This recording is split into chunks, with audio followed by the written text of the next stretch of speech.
MSLI TV، رہنمائی بدلتی دنیا کے لیے۔ اور یہی طریقہ ہمارے پاس بھی لوگوں نے رکھا ہے، جیسے آپ دیکھیں گے پلیٹ فارمز وغیرہ پہ یہ کلی جوسیم جو ہے، ہاں طوطے کے ذریعے سے قسمت کا حال، طوطے کو پنجرے سے نکالتا ہے اور وہ طوطا اٹھا کے ایک پتا اٹھا کے دیتا ہے، وہ جب پڑھ کے بولتا ہاں تمہاری قسمت میں یہ ہے۔ یہ سب چیزیں بکواس اور من گھڑت چیزیں ہیں، بدعقیدگی، اور اسی طرح کی چیزیں ہمارے اپنے معاشرے کے اندر بھی تو ہیں نا۔ لوگ اپنی قسمت کا حال جاننے کے لیے ان مشائخوں کے پاس جاتے ہیں جو گلی گلی نگر نگر ڈگر ڈگر بیٹھے ہوئے ہیں، ہمارے جیبوں پر ڈاکہ ڈالنے سے پہلے ہمارے ایمان پہ ڈاکہ ڈال دیتے ہیں۔ ان کو خود اپنی قسمت کا حال نہیں معلوم، اور ہماری قسمت بتانے کے چکر میں ہمیں گمراہ کرتے۔ رسول اللہ صلی اللہ علیہ وسلم ارشاد فرمایا من اتی عرافا او کاہنا، جو اس طرح غیب دانی کا دعویٰ کرنے والا کوئی شخص ہے، اس کے پاس کوئی انسان اگر پہنچتا ہے اپنی قسمت کا حال جاننے کے لیے، صرف پہنچتا ہے، فسألہ، سے پوچھا حضرت کیا ہوگا ذرا بتاؤ، مجھے جاب کب لگے گی، میری شادی کب ہوگی، یہ معاملہ میں پھنسا ہوا ہوں یہ کب حل ہوگا، یہ میرا جو ہے بزنس کے اندر معاملہ اٹکا ہوا ہے، قرض اٹکا ہوا ہے، کب ملے گا، یہ آنے والے فیوچر کو لے کر کوئی بات تو پوچھتا ہے۔ سے پوچھنے پر رسول اللہ صلی اللہ علیہ وسلم نے ارشاد فرمایا 40 دن کی عبادت اللہ اس کے ضائع کر دیتے ہیں۔ اللہم، اے اللہ، انی استخیرک، میں تجھ سے خیر چاہتا ہوں، بھلائی چاہتا ہوں، بعلمک، تیرے علم کے ذریعے سے، تیرے علم میں جو بھلائی ہے نا وہ تو مجھے عطا کر، بعلمک، واستقدرک بقدرتک، اے اللہ میں تجھ سے طاقت چاہتا ہوں کہ مجھے طاقت عطا کر اس کام کو کرنے کی، بقدرتک، تیرے پاس جو طاقت ہے اس کے ذریعے سے میں طاقت طلب کرتا ہوں، واسألک من فضلک العظیم، اور میں تجھ سے تیرے عظیم ترین فضل کا سوالی ہوں، تیرا بہت بڑا جو فضل ہے جو کرم ہے اس سے میں تجھ سے مانگ رہا ہوں، فإنک تقدر ولا اقدر، اس لیے کہ قدرتوں والا تو ہے اور میں بے طاقت ہوں، میں قدرت والا نہیں ہوں۔ کچھ چیزیں استخارہ نہیں کرنا، کیا ہے، حرام کام ہے، شراب پینے چاہ رہے ہیں، سود لینے جا رہے ہیں، استخارہ کریں گے میں سود لوں نہیں لوں، حرام حرام ہے، رکنا ہی رکنا ہے آپ کو، استخارے کی کوئی گنجائش نہیں، اس میں کوئی خیر ہے ہی نہیں، اگر خیر ہوتا تو اللہ حلال کر دیتے، حرام کے اندر خیر نہیں ہے، اس لیے سے اللہ نے حرام ٹھہرایا اس کو، اب وہاں پر بھی استخارہ کریں نہیں، جائز نہیں ہے۔ تو حرام کاموں کے اندر، مکروہات کے اندر، اور اسی طرح وہ معاملات جو فرائض ہیں، مجھے جمعے کی نماز پڑھنے جانا ہے، نہیں ٹھہر 2 رکعت استخارہ کی نماز پڑھ کے آتا ہوں، فرض ہے، فرض کے لیے کوئی استخارہ نہیں، واجب کی ادائیگی کے لیے کوئی استخارہ نہیں۔ ان الحمد للہ نحمده ونستعینه ونستغفره ونؤمن به ونتوکل علیہ ونعوذ باللہ من شرور انفسنا ومن سیئات اعمالنا، من يهده الله فلا مضل له ومن يضلله فلا هادي له، ونشهد أن لا إله إلا الله وحده لا شريك له، ونشهد أن محمدًا عبده ورسوله، أما بعد فإن خير الحديث كتاب الله، وخير الهدى هدى محمد صلى الله عليه وسلم، وشر الأمور محدثاتها، وكل محدثة بدعة، وكل بدعة ضلالة۔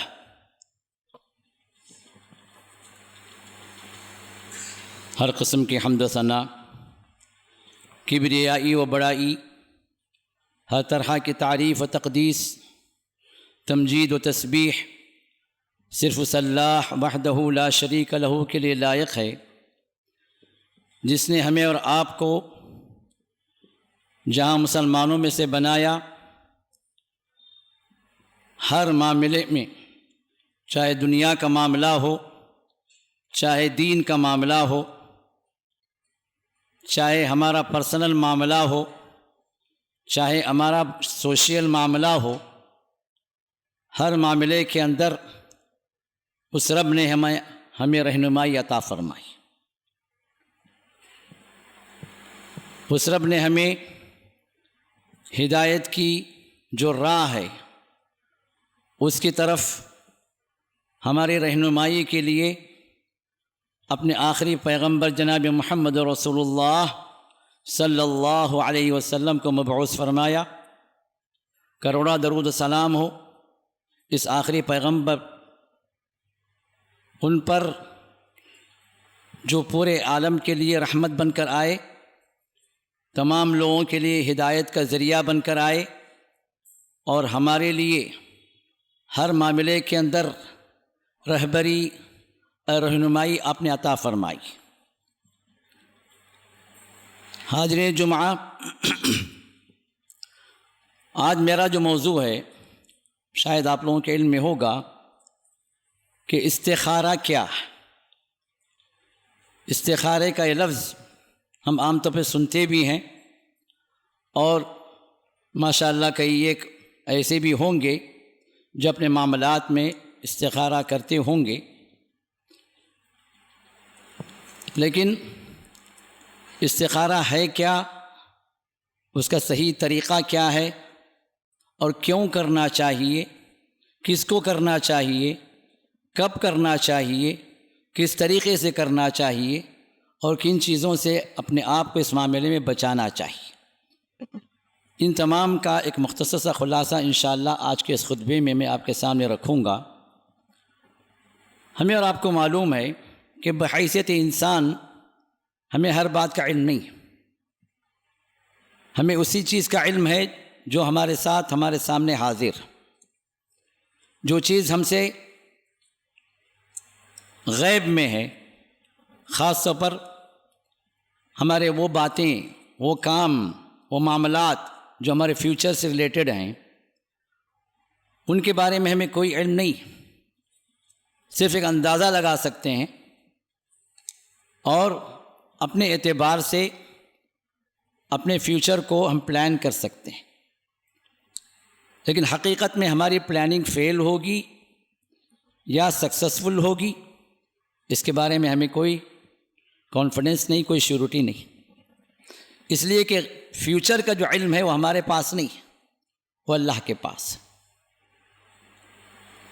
تو انسان شروع سے ہی ہمیشہ سے اس بات کو لے کر پریشان رہا، اور ہے بھی اور رہے گا بھی، کہ آگے کیا ہوگا، میں جو کروں گا وہ تو اس کا نتیجہ کیا ہوگا، میرا یہ کرنا صحیح ہے یا غلط ہے، کون سا قدم مجھے اٹھانا چاہیے، کس بات کو اختیار کرنا چاہیے، کس بات سے بچنا چاہیے، ان سب کا علم چونکہ انسان کے پاس ہمیشہ سے نہیں تھا اور نہیں ہے اور نہ رہے گا، تو اسی چیز کو لے کر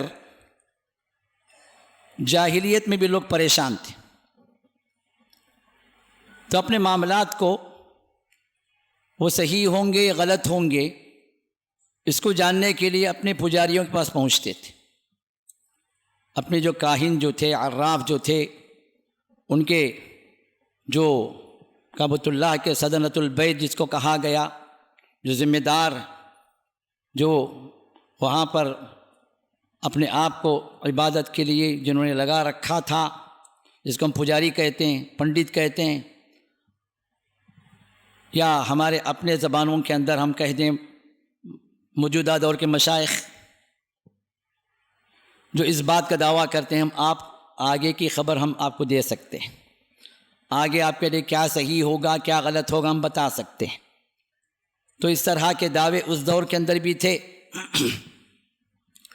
تو لوگ کچھ کام کرنے سے پہلے، تجارت کرنے سے پہلے یا سفر کو نکلنے سے پہلے ان کے پاس پہنچتے کہ ذرا آپ بتائیں ہمیں کہ میرا سفر کو نکلنا صحیح ہے یا غلط ہے، یہ تجارت کرنا اس میں نفع ہوگا یا نقصان ہوگا۔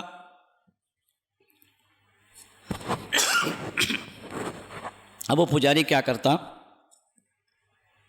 اس کے پاس کچھ تیر ہوتے، ان تیروں کو نکالتا، ان تیروں کے اندر ایک تیر میں لکھا ہوتا نعم، ہاں ٹھیک ہے، دوسرے تیر پر لکھا ہوتا لا، نہیں کرنا چاہیے، اور تیسرا بلینک ہوتا. اب ان تینوں کو وہ پھینکتا، ڈالتا اس طرح، اور ایک اٹھاتا، اگر اس پر نعم لکھ کر آتا تو کہتا کہ ہاں بالکل یہ شبھ گھڑی ہے، بالکل اچھا کام ہے، چلو نکلو، کرنا چاہیے تھا. اب وہ خیر بتا دیتا، ہاں نعم اگر آ گیا تو خیر، لا اگر آ گیا تو ارے رے نہیں، یہ تو نحوست والا معاملہ ہے، بڑی مصیبت ہے، نہ کرو. بلینک اگر آ گیا تو پھر سے پھانسے گھماتا، پھر سے ان تیروں کو گھما کے پھر ڈالتا، جب تک کہ نعم یا لا نہ آ جائے. تو یہ طریقہ تھا.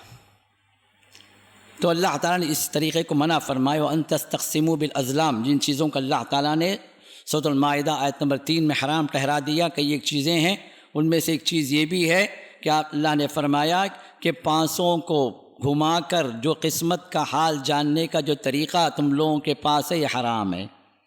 کیوں؟ یہ غیب ہے، غیب کا معاملہ. قُلْ لَا يَعْلَمُ مَنْ فِي السَّمَاوَاتِ وَالْأَرْضِ الْغَيْبَ إِلَّا اللَّهُ. اے نبی آپ کہیے کہ آسمانوں میں اور زمین میں غیب جو ہے اللہ کے علاوہ کوئی نہیں جانتا. تین پاسوں کے اندر غیب کا علم نہیں ہے، نہ اس پجاری کو ہے. اسی طرح وہ لوگ کیا کرتے تھے، ایک اور طریقہ بھی تھا. ان کے پاس، اس پجاری کے پاس ایک پرندہ بند رہتا تھا. اب جب آ کر آدمی کہتا کہ مجھے کام کرنا ہے یا نہیں کرنا ذرا بتائیے، تو اس پرندے کو نکالتا، اڑا دیتا. اب وہ پرندہ اگر رائٹ میں جائے تو کہتا ہے بھئی یہ تو شبھ والی بات ہے، بڑی اچھی بات ہے، تمہارے لیے بڑی مبارک ہے. لیفٹ میں اگر جاتا تو کہتا نہیں، یہ تو جو ہے تمہارے لیے بڑی غلط بات ہوگی، اس میں نقصان ہوگا. اب پرندے کے ذریعے سے قسمت کا حال جاننا. اور یہی طریقہ ہمارے پاس بھی لوگوں نے رکھا ہے. جیسے آپ دیکھیں گے پلیٹ فارمز وغیرہ پہ، یہ کلی جوسیم جو ہے، ہاں طوطے کے ذریعے سے قسمت کا حال، طوطے کو پنجرے سے نکالتا ہے اور وہ طوطا اٹھا کے ایک پتا اٹھا کے دیتا ہے، وہ جب پڑھ کے بولتا ہاں تمہاری قسمت میں یہ ہے. یہ سب چیزیں بکواس اور من گھڑت چیزیں ہیں، بدعقیدگی. اور اسی طرح کی چیزیں ہمارے اپنے معاشرے کے اندر بھی تو ہے نا. لوگ اپنی قسمت کا حال جاننے کے لیے ان مشائخوں کے پاس جاتے ہیں جو گلی گلی نگر نگر ڈگر ڈگر بیٹھے ہوئے ہیں. ہمارے جیبوں پر ڈاکہ ڈالنے سے پہلے ہمارے ایمان پہ ڈاکہ ڈال دیتے ہیں. ان کو خود اپنی قسمت کا حال نہیں معلوم، اور ہماری قسمت بتانے کے چکر میں ہمیں گمراہ کرتے. رسول اللہ صلی اللہ علیہ وسلم ارشاد فرمایا من اتی عرافا او کاہنا، جو اس طرح غیب دانی کا دعویٰ کرنے والا کوئی شخص ہے، اس کے پاس کوئی انسان اگر پہنچتا ہے اپنی قسمت کا حال جاننے کے لیے، صرف پہنچتا ہے، فسألہ، سے پوچھا حضرت کیا ہوگا ذرا بتاؤ، مجھے جاب کب لگے گی، میری شادی کب ہوگی، یہ معاملہ میں پھنسا ہوا ہوں یہ کب حل ہوگا، یہ میرا جو ہے بزنس کے اندر معاملہ اٹکا ہوا ہے، قرض اٹکا ہوا ہے، کب ملے گا.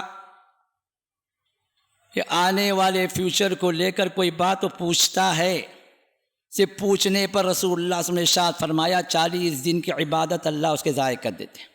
40 دن کی نماز ضائع اس کی، قبول نہیں. اور فصدقہ، اگر اس نے سچ جان لیا، اور ظاہر سی بات جاتا کیوں ہے پوچھنے کے لیے، جب پوچھے گا تو وہ جو کہے گا شیطان اس کے دل و دماغ میں بٹھا دیتا. اگر اس نے سچ جان لیا فقد کفر بما انزل علی محمد صلی اللہ علیہ وسلم پر جو شریعت نازل ہوئی اس کا وہ کافر ہو گیا، کفر میں پہنچ گیا. جب پوچھنے والا اور اس کی بات کو صحیح سمجھنے والا جب کافر ہوا تو وہ بولنے والا کون ہوا؟ کبھی ہم نے سوچا؟ ان لوگ اپنے مقام پر اپنے اپنے معاشرے میں ہم عزت دے کر جو بٹھائے ہیں، بڑی بڑی پگڑیاں، بڑے بڑے تسبیحات گلے میں ڈال کے ہا ہو کے جو نعرے لگا کے جو بیٹھے، ہمارے جیبوں پر سے جو نظریں ہیں اور اس سے زیادہ ہمارے ایمان کے ڈاکو ہیں، ان کو ہم نے اپنے معاشرے کے اندر بڑی عزتیں دے رکھی. یہ غیب دانی کا جو بھی علم ہے اللہ تعالیٰ وہی اس کا ذمہ دار ہے، اسی کے پاس اس کا علم ہے، اور یہی ہمارا ایمان ہے. اور اس ایمان سے ہٹ کر اگر کوئی انسان یہ سمجھتا ہے کہ غیب وہ بھی جانتے ہیں، وہ بھی بتا سکتے ہیں کہ آگے کیا ہوگا، وہ جو بتاتے ہیں وہی ہوتا ہے۔ اس طرح کے عقیدے کو انسان رکھتا ہے، چاہے وہ انسان زندہ ہو، چاہے وہ انسان مر چکا ہو، اس نے اللہ کے ساتھ شرک اکبر کیا، چھوٹا شرک نہیں۔ چھوٹا شرک کیا ہے؟ انسان کو ملت اسلامیہ سے خارج نہیں کرتا، لیکن جو بڑا شرک ہے وہ انسان کو کافر بنا دیتا۔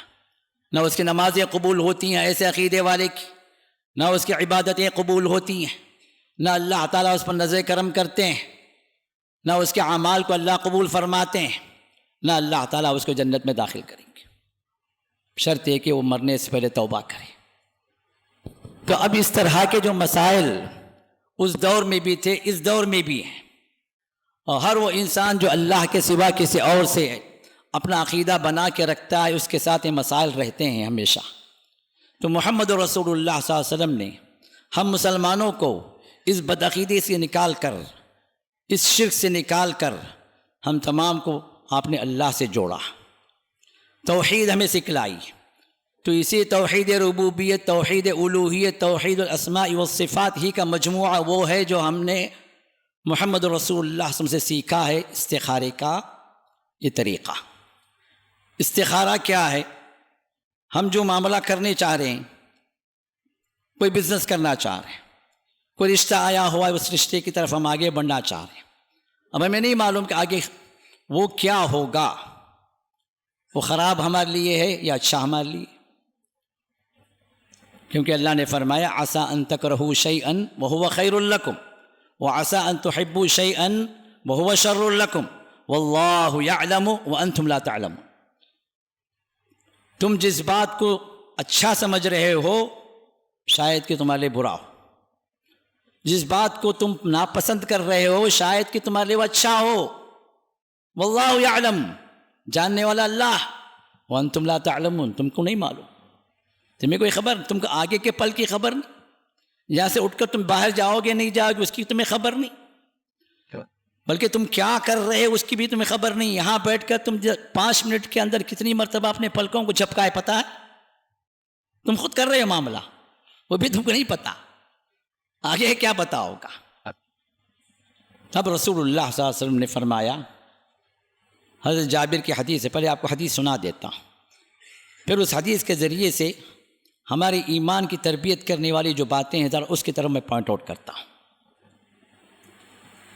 حضرت جابر کی حدیث ہے بخاری کے اندر، جس میں آپ نے فرمایا کان رسول اللہ صلی اللہ علیہ وسلم یعلمنا الاستخارۃ، رسول اللہ صلی اللہ علیہ وسلم ہمیں کس کو؟ صحابہ کس میں سکھاتے تھے؟ آپ نے فرمایا کہ فی الامور کلھا، تمام کاموں میں، تمام کاموں کے اندر رسول اللہ صلی اللہ علیہ وسلم ہمیں استخارہ سکھلاتے تھے۔ اور پھر فرمایا کما یعلمنا السورۃ من القرآن، آپ ایسے سکھاتے تھے اس استخارے کو جیسے آپ قرآن کی کوئی سورت ہمیں سکھاتے تھے۔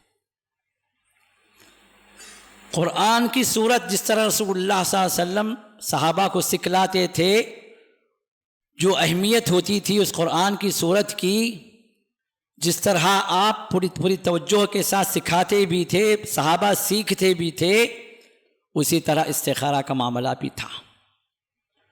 اور استخارے کی دعا کیا ہے؟ اذا ہم احدکم، پھر حدیث میں اللہ کے رسول صلی اللہ علیہ وسلم کا ارشاد ہے کہ اذا ہم احدکم بالامر، جب تم میں کا کوئی آدمی کسی بات کا ارادہ کرے، کوئی کام کرنے کا ارادہ کرے، فلیرکع رکعتین، تو چاہیے کہ 2 رکعت پڑھ لے۔ اب یہ 2 رکعت کون سے ہوں؟ غیر الفریضہ، وہ فرض والی نماز نہ ہو، فرض کے علاوہ 2 رکعت ہوں جو استخارے کی نیت سے انسان پڑھے، غیر الفریضہ۔ ثم یقول، پھر 2 رکعت ادا کرنے کے بعد وہ ان کلمات کو کہے۔ اب یہ دعا، اب دعا کیا ہے؟ آپ نے فرمایا اب یہ دعا کرے، اللہم، اے اللہ، انی استخیرک، میں تجھ سے خیر چاہتا ہوں، بھلائی چاہتا ہوں، بعلمک، تیرے علم کے ذریعے سے، تیرے علم میں جو بھلائی ہے نا وہ تو مجھے عطا کر، بعلمک، واستقدرک بقدرتک، اے اللہ میں تجھ سے طاقت چاہتا ہوں کہ مجھے طاقت عطا کر اس کام کو کرنے کی، بقدرتک، تیرے پاس جو طاقت ہے اس کے ذریعے سے میں طاقت طلب کرتا ہوں، واسألک من فضلک العظیم، اور میں تجھ سے تیرے عظیم ترین فضل کا سوالی ہوں، تیرا بہت بڑا جو فضل ہے، جو کرم ہے، اس سے میں تجھ سے مانگ رہا ہوں، فإنک تقدر ولا اقدر، اس لیے کہ قدرتوں والا تو ہے اور میں بے طاقت ہوں، میں قدرت والا نہیں۔ اور پھر کہا وتعلم ولا اعلم، اور جاننے والا تو ہے، علم والا تو ہے، یہ معاملہ خیر ہوگا شر ہوگا مجھے نہیں معلوم، تو جانتا ہے، ولا اعلم، میں نہیں جانتا، انک انت علام الغیوب، اس لیے کہ تو ہی تمام غیبوں کا جاننے والا، ہر غیب کا علم تیرے پاس ہے، میرے پاس نہیں ہے۔ اب اس عاجزی کے بعد، اللہ کی اس تعریف کے بعد، اب یہاں دعا آتی ہے، اور دعا کیا ہے؟ اللہم ان کنت تعلم ان هذا الامر، اے اللہ اگر تیرے علم میں یہ بات ہے کہ یہ کام جو انسان کرنا چاہ رہا ہے وہ کام کو یا تو ذکر کرے یا اپنے دل و دماغ میں رکھے، اللہ سے دعا کرے کہ اے اللہ اگر تیرے علم میں یہ بات ہے کہ یہ کام میرے لیے خیر لی فی دینی، تین باتوں کا ذکر ہے، میرے لیے بہتر ہے، کس میں؟ فی دینی، سب سے پہلے دین، میرے دین میں، میرے دین کے معاملے میں یہ اچھا کام ہے، جس میں میرا دین حفاظت سے ہو، سلامتی کے ساتھ ہو، دین کے اندر کوئی خلل نہ ہو، وہ معاشی، اور میری دنیا کے اعتبار سے بہتر کام ہو، دنیا کے اعتبار سے نقصان دہ نہ ہو، اس میں کوئی شر نہ ہو، اور پھر وہ عاقبت امری، ہاں انجام کے اعتبار سے ایز اے ریزلٹ بھی یہ چیز اچھی ہو۔ بعض وقت شروع میں بات اچھی لگتی ہے لیکن بعد میں بات بگڑ جاتی ہے، شروع میں رشتے اچھے ہوتے ہیں بعد میں بگڑ جاتے ہیں، شروع میں پارٹنر اچھا ملتا ہے بعد میں دھوکہ دینے والا بن جاتا ہے، عاقبت امری، ایز اے ریزلٹ بھی میرے لیے خیر ہو۔ اے اللہ یہ تین چیزوں کے بارے میں بہتری ہے، دین بھی، دنیا بھی، اور رزلٹ بھی، یہ تین بھی اگر بہتر ہے تو اے اللہ اب وہاں پر تین باتوں کی دعا، یہ تین چیزیں بہتر ہیں تو یہ تین باتیں اے اللہ تو کر دے، فقدرہ لی، تم میرے لیے مقدر کر دے، اس کام کو میرے لیے مقدر کر دے، آگے بڑھا دے، میرے حق میں کر دے اس کو۔ اور پھر فرمایا ویسرہ لی، اور اس معاملے کو آسان کر دے۔ حضرت کیا ہوتا ہے، اچھا کام ہوتا ہے، کرنا بھی چاہتا ہے بندہ لیکن آسان نہیں ہوتا، مشکلات میں پڑ جاتا، مشکلات آ جاتی ہیں، ویسرہ لی، اب اس میں خیر ہے تو مجھے مقدر بھی کر دے اور آسان بھی کر دے۔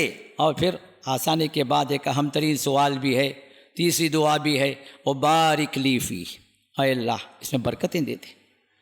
بعض وقت کام بھی اچھا ہو جاتا ہے، بات بھی بن جاتی ہے لیکن برکتیں نہیں رہتی، اور برکتیں جب اٹھ جاتی ہیں تو انسان کا سکون، اطمینان، امن اور انسان کی جو اندرونی خوشی ہے وہ ختم ہو جاتی ہے۔ تو برکتوں سے بھی نواز دے، یہ تین باتیں ہیں۔ پھر اس کے بعد دوسری دعا، اللہم ان کنت تعلم، اے اللہ اگر تیرے علم میں یہ بات ہے کہ یہ معاملہ میرے لیے شر ہے، شر لی، اس میں خیر نہیں ہے میرے لیے۔ اب خیر نہیں ہے کیا مطلب؟ ان تینوں اعتبار سے، یا دین کے اعتبار سے خیر نہیں ہے، یا دنیا کے اعتبار سے خیر نہیں ہے، یا انجام کے اعتبار سے ایز اے ریزلٹ خیر نہیں ہے، شر ہے میرے لیے، تو پھر تو کیا کر، میرے دین میں، میرے دنیا میں، اور میرے عاقبت کے اعتبار سے، انجام کے اعتبار سے اگر اس میں شر ہے تو فاصرفہ عنی، تو اے اللہ تم مجھے اس سے پھیر دے، ہٹا دے، وہ معاملہ مجھ سے ہٹ جائے، واصرفنی عنہ، اور مجھے بھی تو اس سے پھیر دے اور اس معاملے کو بھی تم مجھ سے ہٹا دے، نہ وہ رہے نہ میں رہوں، دونوں کے اندر جو کانٹیکٹ جو چل رہا ہے دونوں کے اندر جو ربط و ضبط ہے، اے اللہ یہ اس کو ڈسکنیکٹ کر دے، ختم کر دے۔ اور ختم کرنے کے بعد انسان کیا کرتا ہے؟ پریشان رہتا۔ کہیں بات چل رہی تھی یا کسی لڑکی سے شادی کا مسئلہ امید تھا یا کوئی لو میرج کے اعتبار سے آگے بڑھ رہا تھا، اب استخارے کی وجہ سے کیا ہے، رک گیا، معاملہ نہیں بنا، انسان پریشان ہو جائے۔ اب کیا ہوگا؟ نقصان ہو جا رہا، اگر وہ ڈیل کر لیتا تو مجھے اتنا فائدہ ہو جاتا، اب وہ ڈیل رک گئی، اتنا نقصان ہو جا رہا میرا۔ یہ انسان کی طبیعت ہے۔ تو یہاں پر رسول اللہ صلی اللہ علیہ وسلم نے اس کو دوسری بات بھی سکھائی، وَقْدُرْ لِي الْخَيْرَ حَيْثُ كَانَ، اے اللہ یہاں تو رک گئے نا معاملہ، لیکن جہاں کہیں بھی میرے لیے خیر ہے، اے اللہ وہ خیر مجھ کو تو عطا کر دے، وہ خیر مقدر کر دے۔ جہاں بھی خیر تو جانتا ہے خیر کہاں ہے، دنیا کے کس کونے میں تو جانتا ہے، میرے پاس صرف سامنے والی بات ہے، اور یہ کیا ہے؟ تیرے علم کی بات ہے۔ جہاں بھی دنیا کے جس کونے میں بھی خیر ہے، جہاں بھی خیر ہے، اللہ تو خیر لے آ مجھے دے دے۔ اللہ اکبر۔ اور پھر آخری بات کیا ہے؟ خیر ملنے کے باوجود بھی انسان سوچتا ہے نہیں، اگر وہ چیز مل جاتی تو اور اچھا ہوتا، وہ رشتہ ہو جاتا تو اور اچھی بات ہوتی، وہ معاملہ اگر طے ہو جاتا تو اور فائدہ ہو جاتا۔ ہاں، تو تیسری دعا بھی اللہ کے ساتھ سکھلائی، یہ تیسری دعا بھی مانگو۔ پہلی دعا کیا تھی؟ اللہ تو ڈسکنیکٹ کر دے شر ہے تو۔ دوسری دعا کیا ہے؟ جہاں خیر ہے وہ عطا کر۔ اور تیسری دعا کیا ہے؟ فرمایا ثم ارضنی بھی، اے اللہ تو جو مجھے عطا کرے گا نا اس سے تو مجھے اطمینان دے دے، راضی کر دے مجھے، میں خوش ہو جاؤں اس میں۔ اللہ، اطمینان اور خوشی رب کی جانب سے ہوتی ہے۔ نفس کبھی خوش نہیں ہوتا، نفس کبھی راضی نہیں ہوتا، نفس کو اور چاہیے، نفس کو اور بڑھنا چاہیے، اور دنیا چاہیے۔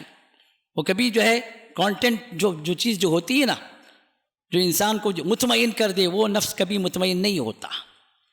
یہ نفس کی خاصیت ہے، سوائے نفس مطمئنہ جس کا ہو جائے، جو اعلیٰ درجے پر پہنچ جائے، جو اللہ والوں کا دل ہے، جو انبیاء کا دل ہے، جو صالحین اور صدیقین کا دل ہے، وہ الگ مسئلہ ہے۔ لیکن عمومی طور پر ہمارا جو ہے نفس، یہ نفس امارہ، یہ برائی کی طرف لے کے جانے والا۔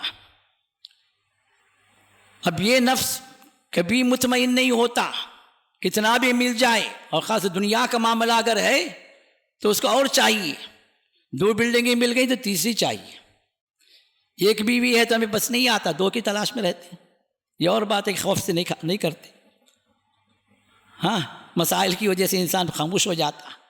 لیکن دنیا کی ہر چیز انسان کو چاہیے، چاہے دولت ہو، بیوی ہو، منصب ہو، جائیداد ہو، پیسے ہو، جو بھی ہو چاہیے، جتنا بھی مل جائے اور چاہیے۔ اطمینان نہیں ہوتا، اندرونی خوشی نہیں ہوتی، رضامندی رب سے نہیں ہوتی۔ تو یہاں پر تیسری دعا، اہم ترین دعا ہمیں سکھلائی گئی، ثم ارضنی بھی، اے اللہ تو جو ہمیں عطا کر دے نا اس پر مطمئن بھی کر دے، ہمیں خوش کر دے، دل راضی ہو جائے، مطمئن ہو جاؤں۔ یہ بہت اہم ترین دعا، یہ بہت اہم ترین دعا ہے جو استخارے کی شکل میں ہم مسلمانوں کو اللہ کے رسول نے سکھلائی ہے۔ اب اس معاملے کے اندر سب سے پہلی چیز جو ہمیں نظر آتی ہے، یہ صرف ایک دعا نہیں ہے، یہ بندے اور رب کا تعلق اس میں سکھلایا گیا۔ ایک بندے مومن کیسا ہونا چاہیے؟ صرف دعا کی حد تک رب سے تعلق ہو جائے، باقی معاملات اپنے مرضی سے وہ کرے نہیں۔ یہ دعا کا شروع ہی کیا ہے؟ اللہم انی استخیرک بعلمک واستقدرک بقدرتک، اے اللہ میں تیرے علم کے ذریعے سے خیر چاہتا ہوں، تیری قدرت سے میں طاقت چاہتا ہوں۔ میری طاقت کچھ بھی نہیں ہے، میرا علم کچھ بھی نہیں ہے، میں دنیا کے ٹاپ موسٹ لیول پہ جی میں سائنٹسٹ بن جاؤں، علم والا بن جاؤں، نالجبل پرسن بن جاؤں، پھر بھی میرا علم کچھ بھی نہیں ہے۔ دنیا کی پوری طاقت مجھے مل جائے، دنیا کی تمام حکومتوں پر بھی میں جو ہے حاوی ہو جاؤں، پھر بھی میری حکومت، میری طاقت کچھ بھی نہیں ہے تیرے آگے۔ اور یہی تو ہے لا حول ولا قوت الا باللہ، جو کنز من کنوز العرش، عرش کے خزانوں میں سے خزانہ ہے۔ لا حول ولا قوت الا باللہ اتنا بھاری کلمہ ہے جس میں بندے مومن کی عاجزی ہے، رب کا کمال ہے، رب کی طاقتوں کا اقرار ہے۔ اے اللہ میں کچھ بھی نہیں ہے، نہ میں کسی شر سے اپنے آپ کو بچا سکتا ہوں، نہ کوئی خیر اپنے طور سے میں کر سکتا ہوں، مگر صرف تیری اگر طاقت ہے، تیری اگر توفیق ہے، تیری اگر مدد ہے تو میں کر سکتا ہوں۔ وہی اقرار یہاں پر بھی، وہی اقرار یہاں۔ تو بندے اور رب کا تعلق ہے کہ بندہ ہر معاملے میں عاجز ہے، اپنے عاجزی کو اللہ کے سامنے پیش کرے، اپنے عاجزی کو اللہ کے سامنے رکھے، اللہ خوش ہوتے ہیں۔ عبد کا مطلب ہی کیا ہے؟ عاجز بندہ، سلیو، جس کا اپنا کچھ نہیں ہے، جو کچھ بھی ہے اس کی جان، اس کا مال، اس کی حرکتیں، اس کی طاقتیں، اس کی صلاحیتیں سب مالک کی۔ اور یہاں بندہ وہی اقرار کرتا ہے، اے اللہ میں کچھ نہیں، تیرے علم کے ذریعے سے مجھے خیر کی طرف رہنمائی فرما، جو بھلائی ہے اس کی طرف مجھے گائیڈ کر، اور تیری طاقت سے مجھے کچھ طاقت دے دے تاکہ میں کر سکوں۔ اگر تو طاقت نہ دے تو پھر میں کچھ بھی نہیں کر سکتا۔ طاقتیں تیری طرف سے، دنیا کی کوئی طاقت کچھ دینے والی نہیں ہے، دنیا کی جتنی طاقتیں سب بے طاقت ہیں، اگر تو طاقت نہ دے تو طاقت میں تجھ سے طلب کرتا ہوں۔ اور پھر اللہ تعالیٰ کے علم کے اندر اللہ کا اکتا ہونا، انک انت علام الغیوب، اے اللہ تو ہی تمام غیبوں کا جاننے والا۔ اس بات کا اقرار ایک انسان کو اطمینان دیتا ہے، ایک انسان کو رب سے اتنا حد تک کنیکٹ کر دیتا ہے کہ وہ ہر معاملے کو اللہ پر سونپ دیتا ہے کہ اللہ تو جاننے، اور میں نہیں جانتا آگے کیا ہوگا، مجھے کیا معلوم، مجھے کب آنا تھا اس دنیا میں وہ بھی نہیں معلوم تھا، کب جانا ہے اس دنیا سے وہ بھی نہیں معلوم ہے، پھر مجھے کرنا کیا ہے؟ وہ اگر تو مجھے بتائے گا تو میں کروں گا، تو اگر مجھے گائیڈ کرے گا تو میں آگے بڑھوں گا۔ اے اللہ رہنمائی تیری طرف سے ہو، تیرے علم کے ذریعے سے مجھے تو رہنمائی عطا فرما، جو خیر ہے تو اس کی طرف مجھے لے جا۔ تو یہ بندے مومن کا رب کے ساتھ وہ توحید والا کنیکشن ہے، جس میں توحید ربوبیت بھی ہے، اللہ تعالیٰ کے رب ہونے کا اقرار بھی ہے، اس کے مالک اور خالق ہونے کا اقرار بھی ہے، اس کے پروردگار اور پالنہار ہونے کا اقرار بھی ہے، اور اسی طرح ہر معاملے کے اندر وہی تصرف کرنے والا یہ اقرار بھی ہے۔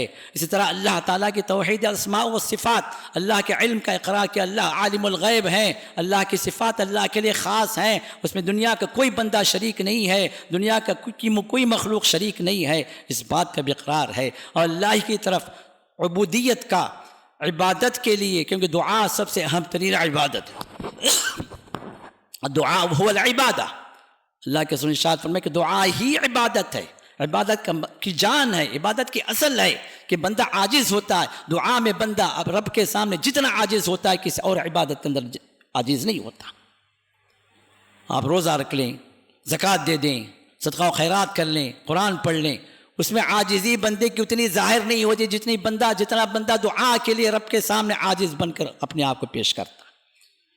دعا مکمل عاجزی ہے، اور یہ عاجزی ہی عبادت، اصل عبادت ہے، جو اس دعائے استخارہ کے اندر بندہ اپنے آپ کو بندہ بنا کر اللہ کے سامنے پیش کرتا۔ اور یہ صرف ایک وقت کے لیے نہیں، یہ بندگی ہمیشہ کے لیے، یہ بندے مومن کا تعلق بندگی کا اپنے رب کے ساتھ ہمیشہ کے لیے ہے۔ اس بات کا اقرار کرتا ہے اللہ بندگی کی جو بھی شکل ہے، میں اللہ تیرے سوا میں کسی اور کے سامنے نہ کرتا ہوں نہ کر سکتا ہوں، میں ہمیشہ موحد ہوں۔ یہ دعا استخارہ بندے مومن کو موحد بناتی ہے، یہ ہمیں سمجھنا چاہیے۔ یہ صرف دعا نہیں ہے، ہماری زندگی کا لائحہ عمل ہے، ہمارا سسٹم آف لائف اس دعا کے اندر میں سکھلایا گیا۔ اب ذرا آئیے ان دعا کے آداب کے اعتبار سے 2-4 منٹ کے اندر میں بات کو ختم کرتا ہوں۔ 10 آداب ہیں، اس کو ذہن میں رکھیں۔ پہلا ادب کیا ہے کہ استخارے کی نیت سے 2 رکعت پڑھیں۔ یہ 2 رکعت فرض والی نہ ہو، عام سنتیں بھی نہ ہو، بلکہ اور بات ہے کہ بعض علماء نے عام سنتوں کی بھی اجازت دی ہے، کوئی بھی سنت پڑھ لیں اور استخارہ کر لیں، لیکن رسول اللہ صلی اللہ علیہ وسلم نے یہاں پر جو الفاظ استعمال فرمائے ہیں، آپ نے اس دعا سے پہلے 2 رکعت پڑھنے کا آپ نے حکم دیا ہے، تو علماء نے فرمایا کہ یہ دعا استخارے کی نیت سے انسان پڑھے، کبھی بھی پڑھے، کوئی وقت نہیں ہے اس کا، بس وہ سونے سے پہلے ہی پڑھنا ہے، نہیں، جب بھی آپ کو موقع ملے، سوائے کہ اگر جو ہے فجر کے بعد کا وقت ہے، عصر کے بعد کا وقت ہے، ممنوع اوقات ہیں تو ممنوع اوقات میں نوافل نہ پڑھیں، باقی اور اوقات میں کبھی بھی آپ پڑھ لیں 2 رکعت۔ دوسری چیز کیا ہے، یہ دعا نماز کے بعد پڑھیں، کیونکہ رسول اللہ نے فرمایا کہ ثم یقول، 2 رکعت پڑھ لے پھر اس کے بعد یہ کہے۔ بعض علماء نے اجازت دی ہے کہ نماز کے اندر بھی اور تشہد کے بعد بھی یہ دعا کو انسان کر لے، تو جائز ہے، لیکن افضل یہی ہے کہ نماز کے بعد دعا کریں۔ تیسری چیز یہ ہے کہ حدیث کے جو یہ الفاظ، جو دعا کے جو الفاظ ہیں نا، اس کو یاد کریں، کیونکہ رسول اللہ صلی اللہ علیہ وسلم کے صحابی فرماتے ہیں جس طرح سورت ہمیں اللہ کے رسول یاد دلاتے تھے، اس طرح یہ دعا بھی آپ یاد دلاتے۔ صحابہ کے زمان عربی تھی نا، اللہ کے رسول مفہوم بتا دیتے، اس طرح یہ مفہوم میں کر لو تو کافی تھا، لیکن آپ الفاظ سکھاتے تھے۔ سورت کے اندر تبدیلی کر سکتے ہیں؟ نہیں کر سکتے۔ تو اسی طرح یہ دعا بھی جب اللہ کے رسول نے سکھائی ہے صحابہ کو، تو یہ دعا کے اندر تبدیلی نہیں ہونا چاہیے، یہی الفاظ انسان استعمال کرے۔ یہ اور بات ہے کوئی بندہ جو ہے ارجنٹ میں ہے، استعمال نہیں کر سکتا، یاد نہیں کر سکتا، اب وہ اپنے مفہوم کے لحاظ سے دعا کر لے، وہ کام چلا ہوا مشی الحال والا معاملہ، ٹھیک ہے چل جاتا، لیکن افضل یہی ہے کہ یہی دعا آپ یاد کریں، یہ ہر مسلمان یاد کرے، کیونکہ رسول اللہ صلی اللہ علیہ وسلم ہر معاملے کے اندر اس دعا کو جو اللہ کے رسول نے سکھلایا۔ معاملات، تمام معاملات کے اندر انسان استخارہ کرتا رہے، اب وہ کون سے معاملات ہیں وہ بات بھی آتی ہے۔ اور نمبر 4 یہ ہے کہ استخارے کے بعد جو کرنا ہے اس کو کرے، استخارے کے بعد انتظار نہیں کرنا، استخارے کے بعد میں 10 مرتبہ استخارہ کروں گا اس کے بعد نہیں، استخارے کے بعد رسول اللہ صلی اللہ علیہ وسلم نے کوئی لمیٹیشن نہیں دیا ہمیں، دل مطمئن ہو، خواب میں جو ہے کچھ اشارہ ہو، کسی معاملے میں ہمیں اس کے بارے میں نہیں کہا، استخارہ کرے اور پھر وہ کام کرے، اور ہوگا کیا اس کے اندر جو خیر ہے اللہ تعالیٰ وہ عطا کریں گے، اگر شر ہے تو اللہ بچا دیں گے۔ یہ رزلٹ ہی اصل میں استخارے کا نتیجہ، استخارے کے بعد جو عمل بھی آپ کے لیے ہوگا وہی آپ کے لیے خیر ہوگا۔ یہ 5ویں بات یہ ہے کہ استخارے کے ساتھ استشارہ بھی کریں۔ استشارے کا مطلب کیا ہے؟ مشورہ بھی کر لینا، جو اس معاملے میں جو بھی ایکسپرٹس ہیں، اب بزنس کا معاملہ اس کے جو ایکسپرٹس ہیں ان سے ایک مشورہ کر لیں، رشتے کا معاملہ ہے بڑوں سے مشورہ کر لیں، کوئی اس سے ریلیٹڈ جو لوگ ہیں ان سے ایک مشورہ کر لینا، یہ اللہ کا بھی حکم ہے وَشَاوِرْهُمْ فِي الْأَمْرِ، معاملے کے اندر آپ مشورہ کیجئے، اور مشورہ کرنے والا کبھی نقصان اٹھانے والا نہیں ہوتا عام طور پر، اور جہاں آپ اللہ سے خیر بھی طلب کر رہے ہیں، بندوں سے مشورہ بھی کر رہے ہیں، تو 2 طرح سے خیر آپ کو مل رہا ہے، تو انشاءاللہ اس کے اندر آپ کے نقصان نہیں ہوگا۔ اور 5ویں بات یہ ہے کہ جن میں استخارہ نہیں کرنا، اب کچھ چیزیں استخارہ نہیں کرنا، کیا ہے؟ حرام کام ہے، شراب پینے چاہ رہے ہیں، سود لینے جا رہے ہیں، استخارہ کریں گے میں سود لوں نہیں لوں؟ حرام ہے، رکنا ہے آپ کو، استخارے کی کوئی گنجائش نہیں، اس میں کوئی خیر ہے ہی نہیں، اگر خیر ہوتا تو اللہ حلال کر دیتے، حرام کے اندر خیر نہیں ہے، اس لیے سے اللہ نے حرام ٹھہرایا اس کو، اب وہاں پر بھی استخارہ کریں نہیں، جائز نہیں ہے۔ تو حرام کاموں کے اندر، مکروہات کے اندر، اور اسی طرح وہ معاملات جو فرائض ہیں، مجھے جمعے کی نماز پڑھنے جانا ہے، نہیں ٹھہر 2 رکعت استخارہ کی نماز پڑھ کے آتا ہوں، فرض ہے، فرض کے لیے کوئی استخارہ نہیں، واجب کی ادائیگی کے لیے کوئی استخارہ نہیں۔ اب استخارہ کس کے اندر ہے؟